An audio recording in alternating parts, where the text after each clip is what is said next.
多少纯情无知的少男少女，本来只想买一盒口香糖，却意外拥有了人生第一盒避孕套。这也不怪你们，毕竟它总是和口香糖摆在超市收银台边的货架上。但是你有没有想过，为什么避孕套要放在收银台边上？比较好理解的一点是避免顾客的尴尬。不论在哪里购买避孕套都是让人尴尬的事情，连相对开放的美国都有60.6%的人曾因为买避孕套而感到尴尬，更不用说中国了。有统计发现，中国人在超市购买避孕套的平均时间是11秒。当然，超市贴心的把避孕套放在收银台边上，不只是为了照顾你的面子。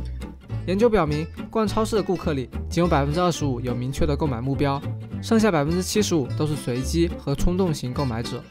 而冲动消费的重灾区之一就是收银台附近，摆在它边上的产品销售额占到了总销售额的2%左右，其中消费者对计生用品的冲动更是常见，大约34.9%的人表示自己是顺手拿的。你进入超市的那一刻，就已经走进了超市给你设下的种种圈套。据统计，人们平均每次逛超市要耗费的时间大约是43分钟。引导顾客在这个时间里朝着超市期望的路线游览，这条路线也被称为动线。只要动线经过了足够多的货架，顾客就能挑选足够多的东西。一般来说，动线的起点是日用品，这是顾客来超市的最大目的，不想浪费太多时间寻找。而动线的中后部通常是食品，这里也是冲动消费的重灾区。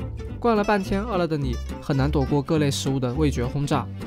货架上的商品怎么摆也有玄机，比如动线上与视线齐平的那层货架摆放的通常是超市利润空间最大的商品，而扣留动线的终点就是收银台，这是所有顾客的必经之地，也是超市设置的最后一个陷阱。收银台前，人们的购物心态跟在货架前面完全不同。在货架前，你会认真的挑选品牌，比较价格，但在成千上万种商品中穿梭了30-40分钟后，你的意志力消耗的差不多了。面对收银台前的商品，没有抵抗的毅力。另一方面，收银台是客流量最大的区域，常常需要排队。为了安抚无聊而又不耐烦的顾客，在收银台附近摆上商品，转移他们的注意力。这个时候，即使你想仔细挑选，也不好意思，毕竟身后是焦急等待结账的其他顾客。所以，收银台放的商品常常是顾客熟悉的低价小商品，反正也没多少钱，买不了吃亏。而这个道理，避孕套厂商早就发现了。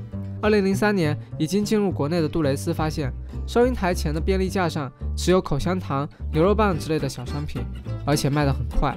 于是，杜蕾斯跟超市达成了协议，把避孕套放在收银台前，而且占据了顶层的货架。